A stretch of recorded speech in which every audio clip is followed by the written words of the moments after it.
नमस्कार मित्रों, मैं नेहा पुरोहित स्वागत करती हूँ आपका भक्ति सत्संग में। मित्रों, आज इस वीडियो में हम बात करेंगे इंदिरा एकादशी के बारे में और वो क्या एक उपाय है जो आपको पितरों की शांति के लिए और उनके मोक्ष के लिए जरूर इंदिरा एकादशी के दिन करना चाहिए। और इंदिरा एकादशी का महत्व क्या है, साथ ही आपको व्रत कैसे करना है, पूजा विधि क्या रहेगी और इंदिरा एकादशी की कथा भी मैं आपको सुनाऊंगी। तो इन सभी महत्वपूर्ण जानकारियों के लिए आप वीडियो को एंड तक जरूर देखें। वीडियो पसंद आए तो लाइक, शेयर और कमेंट करना ना भूलें। यदि कोई अन्य जानकारी चाहते हैं तो वो भी कमेंट करके जरूर पूछें। इसी प्रकार की जानकारियों के लिए भक्ति सत्संग परिवार से अवश्य जुड़ें और परिवार में जुड़ने के लिए चैनल को तुरंत सब्सक्राइब कर लें। तो चलिए वीडियो शुरू करते हैं और बात करते हैं इंदिरा एकादशी और उसके महत्व के बारे में। आश्विन मास की कृष्ण पक्ष की एकादशी को इंदिरा एकादशी के नाम से जाना जाता है। चूँकि ये एकादशी पितृ पक्ष में आती है, इसे श्राद्ध पक्ष की एकादशी भी कहा जाता है। पितृ पक्ष में पड़ने के कारण इंदिरा एकादशी का बहुत ही विशेष महत्व होता है। पौराणिक मान्यताओं के अनुसार इंदिरा एकादशी के दिन व्रत करने से न केवल पितरों को मोक्ष मिलता है, बल्कि नर्क भोग रहे पितरों को भी स्वर्ग की प्राप्ति होती है। यही नहीं, इंदिरा एकादशी का व्रत करने वाले व्रती को सभी तरह के पापों से मुक्ति मिलती है। ऐसा माना जाता है कि इंदिरा एकादशी का पुण्य फल मरने के बाद भी समाप्त नहीं होता और आपको नर्क की घोर यातनाएं सहन नहीं करनी पड़ती। साथ ही एकादशी के दिन विष्णु सहस्त्र नाम का पाठ करने से भगवान विष्णु प्रसन्न होकर सभी तरह की मनोकामनाएं पूरी करते हैं। इंदिरा एकादशी का हिंदू धर्म में बहुत ही खास महत्व है। इस एकादशी के दिन विधिवत पूजा अर्चना से न केवल व्रती को पापों से मुक्ति मिलती है, बल्कि विष्णु भगवान की विशेष कृपा भी बनी रहती है। आइए अब जानते हैं इंदिरा एकादशी का व्रत कैसे रखना होता है और पूजा विधि क्या रहेगी। एकादशी का व्रत आपको वैसे ही रखना होता है जैसे आप सभी एकादशी का व्रत रखते हैं। पूरे दिन आपको कुछ भी नहीं खाना होता है। यदि ऐसा संभव ना हो तो आप एक समय का फलाहार कर सकते हैं। एकादशी के दिन आप मन, वचन और कर्म से पूरी तरह से शुद्ध रहें।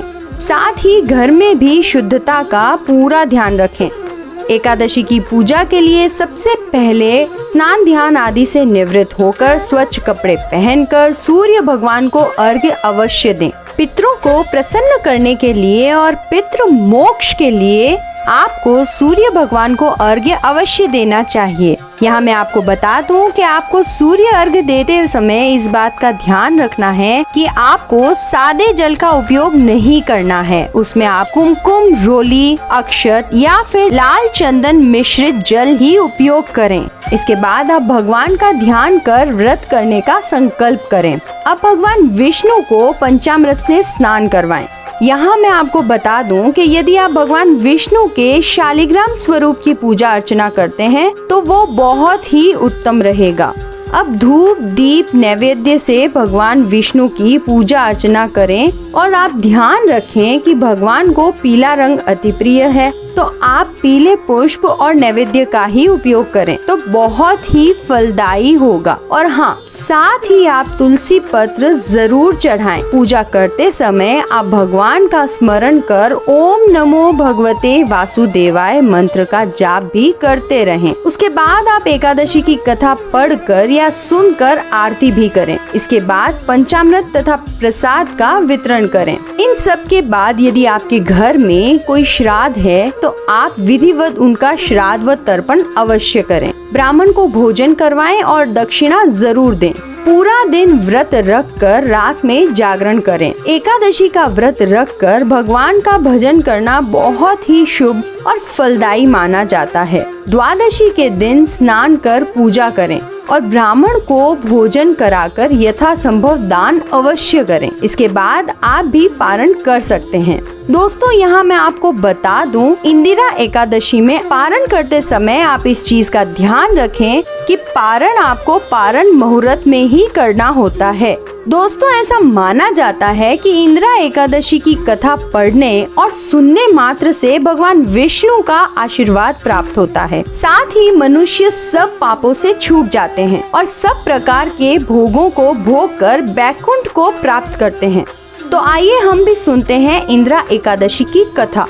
पौराणिक कथा के अनुसार कहा जाता है कि भगवान श्री कृष्ण ने इंदिरा एकादशी व्रत कथा का महत्व धर्मराज युधिष्ठिर को बताया था। उनके कहे अनुसार एक राजा थे जिनका नाम इंद्रसेन था।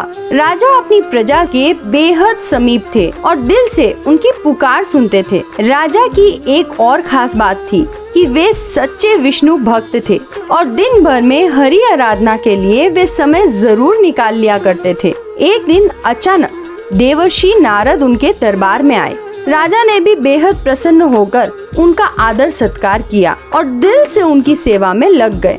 कुछ पलों के बाद देवर्षि ने अपने वहां आने का कारण बताया, जिसे सुनकर राजा अचंभित रह गए। देवर्षि ने कहा कि वे अपने किसी कार्य से यमलोक गए थे। वहां उन्होंने राजा इंद्रसेन के पिता को देखा।